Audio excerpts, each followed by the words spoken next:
राहु एक छलावा है, राहु एक भ्रम है। जीवन में जहाँ कहीं पर भी भ्रम की स्थिति है, भ्रम है क्या? मैं इस काम को करूँगा, ये काम मुझे अमीर बनाएगा, ये काम मुझे सफलता दिलाएगा। अगर वो काम सफलता नहीं दिलाने वाला है तो आपको भ्रम हुआ है।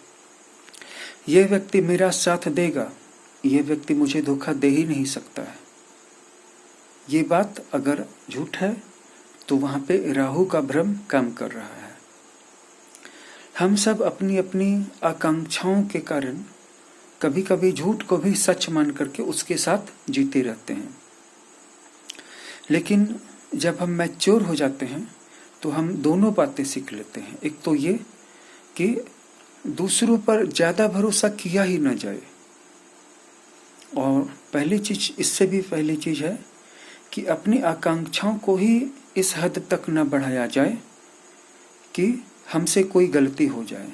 और हमसे कोई गलती होने का मतलब ये है कि हम कह रहे हैं कि नहीं नहीं, हम इस चीज को नहीं चाहते हैं, हमें इस चीज के पीछे नहीं भागना है, हमें ऐसे स्कीम्स, ऐसे प्लान्स के पीछे नहीं भागना है जहाँ पे पूंजी फंसने का खतरा है, कर्ज लेने का डर है, घाटे की संभावना है, या लोगों के बीच हमारी बदनामी हो जाएगी, हम फ्रॉड करार दिए जाएंगे।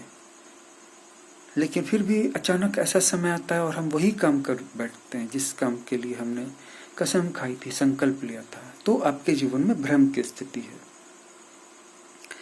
हर एक व्यक्ति बिल्कुल पूरी तरह से जागा हुआ तो नहीं होता है, भ्रम के अंदर जीता है।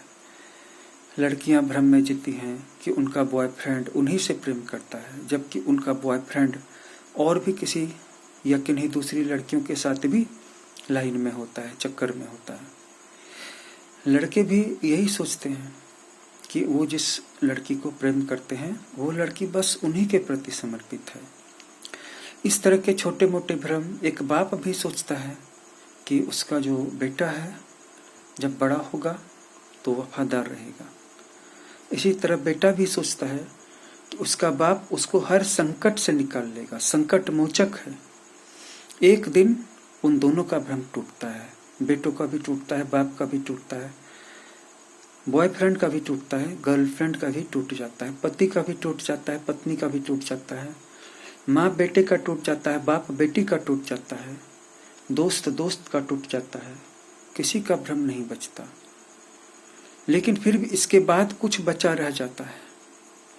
जो बचा रह जाता है वही शाश्वत है, और उस शाश्वत तक हमको कौन पहुंचाएगा? राहु के बारे में कहा गया है कि राहु की इष्ट देवी सरस्वती हैं। तो सरस्वती देवी की आराधना करने वाला जातक शुरू में ही भ्रमों से मुक्त हो जाता है। माता सरस्वती से ये प्रार्थना की गई है कि जो तुम्हारा श्वेत प्रकाश है उससे हमारे मन के अंधकार को दूर कर दो, काट दो, अपना प्रकाश हमारे मन में भर दो। हिंदी में भी प्रार्थना की गई है कि जगमग जग कर दे, वर दे वीणा वादिनी वर दे। तो ऐसा जातक शुरू में ही कोई भ्रम नहीं पालेगा, और इसके साथ साथ उसमें ऐसा नॉलेज आ जाएगा, ऐसे स्किल्स आ जाएगी कि वो जो है ज्यादा अपेक्षा करेगा ही नहीं, और किसी दूसरे के बारे में भ्रम नहीं पालेगा कि ये व्यक्ति तो मुझे धोखा नहीं दे सकता है, या मेरा ये प्रोजेक्ट तो कभी फेल कर ही नहीं सकता है। हालांकि जब वो व्यक्ति धोखा दे देगा और ये प्रोजेक्ट फेल कर जाएगा तब भी कुछ ऐसा है जो बचा रहेगा, क्योंकि संसार में सारी की सारी चीजें धोखा नहीं है। लेकिन उन तक हम पहुंचे तो पहुंचे कैसे? माँ सरस्वती की कृपा से हम पहुंचेंगे, और जब हम उसको एक्सेप्ट करने के लिए, उसको फेस करने के लिए तैयार हो जाएंगे, जो सच है, जो सच का अंश है, तभी वो हमारे लिए काम करना शुरू होगा।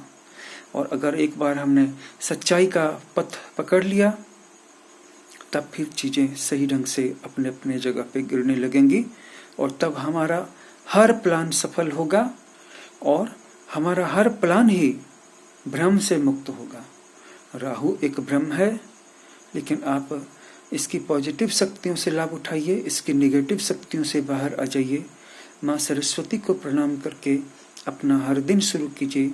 जब भी कोई काम करना हो तो उसके पहले माँ सरस्वती को याद कर लीजिए, तो राहु मददगार बन के आपको आगे बढ़ाएगा। और अगर एक बार राहु मदद करने लगा तो राहु की जो पॉजिटिव क्षमता है वो ये है कि जहां पर किसी पूंजी के बिना भी आप सिर्फ अवसरों को पहचान करके, आपदा में भी अवसर को पहचान करके, सिर्फ दिमाग लगा करके, सिर्फ बोल करके, सिर्फ कॉन्टैक्ट्स का इस्तेमाल करके, बीच में जा करके ब्रोकर बन करके, दलाल बन करके, इंट्रोड्यूस करके, इनिशिएट करके, अपीयर हो क्या कर, अपीयरेंस दिखा करके भी, या नकाब और मुखौटों को ओढ़ करके भी पैसे बना सकते हैं।